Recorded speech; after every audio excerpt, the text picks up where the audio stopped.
Boulder Community Hospital is noted as a green hospital. Can you tell us a little bit about what that exactly means? According to who? According to you. Sorry, it's a green hospital. What does that mean?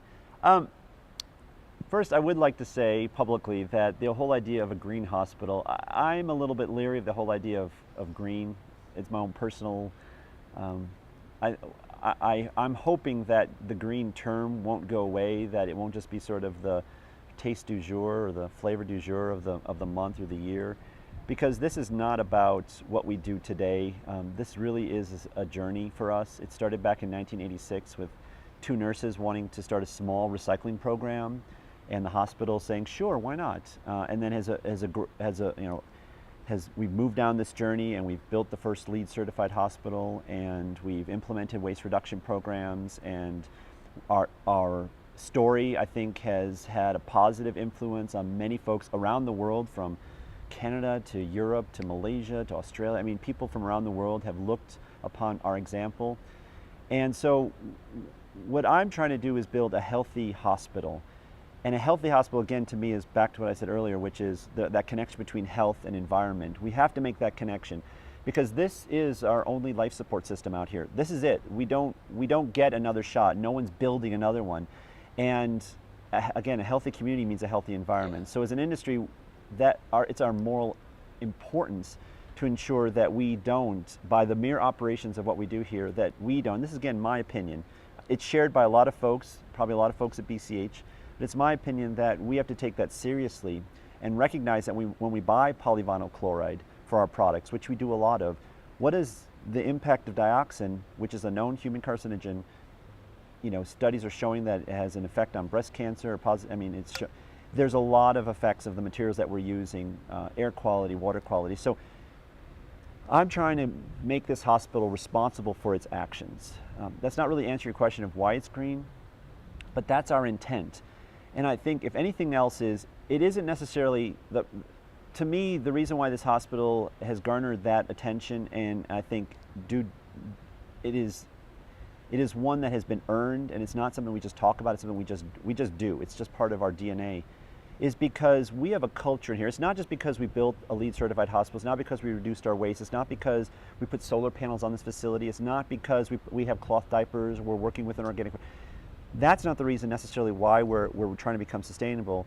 It's the culture that we've built in this hospital, which is each one of us, for the most part, I would say majority of the people who work here have a personal value system in which environmental stewardship is part of that. It could be one extreme, from the Prius person or the bicycle person, to the other extreme, which is just someone who buys a CFL light bulb. I mean, it varies in extremes. But ultimately, each individual, each employee at this hospital has a value system.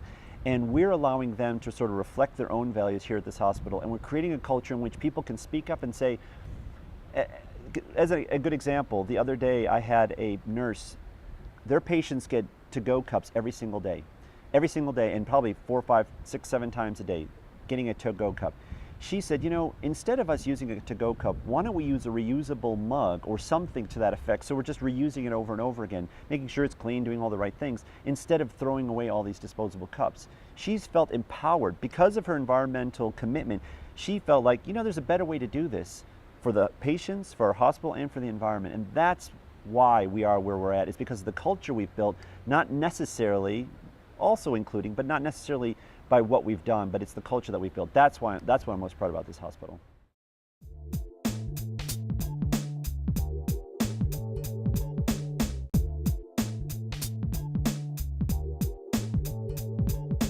Where's Boulder Community Hospital at with PVC-free products, IV bags, tubing? Have you Sure. been able to implement anything with That's that? a good question. So the answer is yes, to a point. The challenge right now, and I'm actually working with our group purchasing organization, which we belong to Novation. I don't know if you're familiar with GPOs. GPOs are like the Costco's of the medical world. So we belong to a GPO, and they go out into the marketplace and say, okay, all you IV makers, we have, a couple thousand members here. They're going to buy IVs. You give us the best price, and then we buy it from them. So they have a lot of power in regards to their ability to sign contracts and push the manufacturing in that direction. Right now, there's a really at Novation. I can only speak for Novation. At Novation, in the C-suites, and the folks that are running Novation, there is a real discussion, an honest discussion, and not just a greenwash discussion, but a real honest discussion of, okay, we have an industry that is looking to go more sustainable. We have manufacturers who are a bit confused maybe, or they just need a little bit of direction, or they're doing the right thing. How can we marry the two? How can we play a role so that more materials are made of non-PVC? To answer your question, we are going in that direction. There's a company called Hospira. They made a Vis-a-Vis IV bag that is a non-PVC IV bag. The other great thing about that is the packaging. Before, if you go to any storeroom right now, you'll see an IV bag in a package, and then when it goes up to the floor, the nurse has to rip the package off and pull out the IV bag. That's to ensure that it doesn't evaporate, the material inside doesn't evaporate. Well, Vis-a-Vis figured a way to put that outer wrap inside, and so we don't have an outer wrap on our IV bag. So we're not only reducing the usage of PVC, but we're also reducing the amount of waste that we're creating from these IV bags. So we are going in that direction. The only challenge right now is manufacturers. It takes a while for a manufacturer to retool their product so it does, because PVC is cheap, it's readily available, and to introduce something else, there's an infrastructure switch that needs to occur within the manufacturing industry that takes time. But I think we're on the cusp of manufacturers starting to go in that direction. GPOs have to play their roles, hospitals have to play their roles, and manufacturers have to play their roles also. So to answer your question, the answer is yes, we're going in that direction, but the manufacturers aren't providing us with enough products so we can go in that direction. We do have some IV bags that are non-PVC, and we're going more toward that. Every time they put out a new line, we'll continue to purchase it. So, Okay. Well, but it's our intent.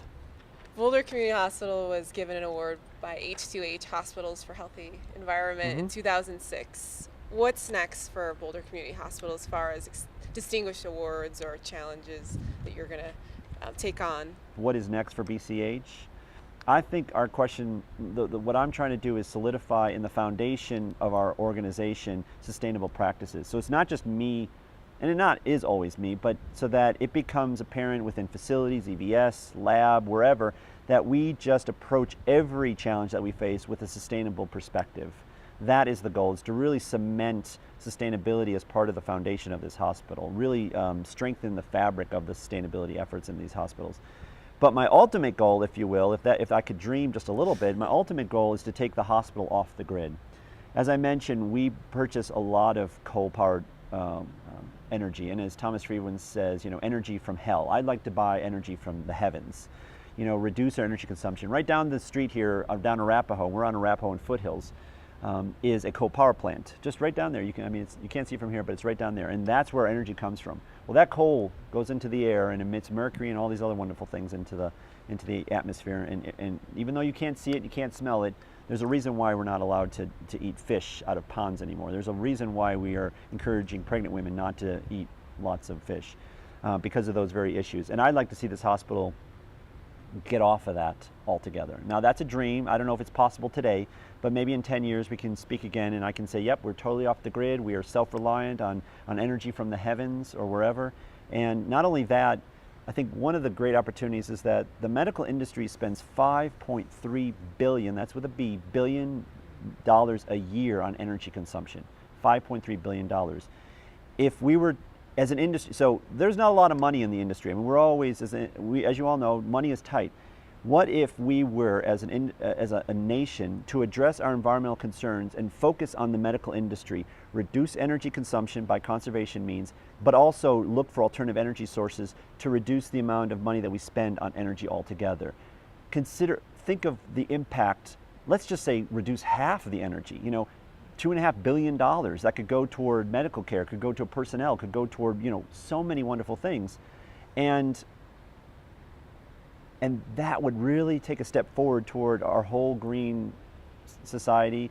It would help hospitals in general. It would reduce the amount of air pollution. It would be a win-win-win for everybody, and that is really what I've been trying to advocate throughout my travels. Well, that's a bold step in the right direction. We're in Boulder, so. Boulder and Boulder.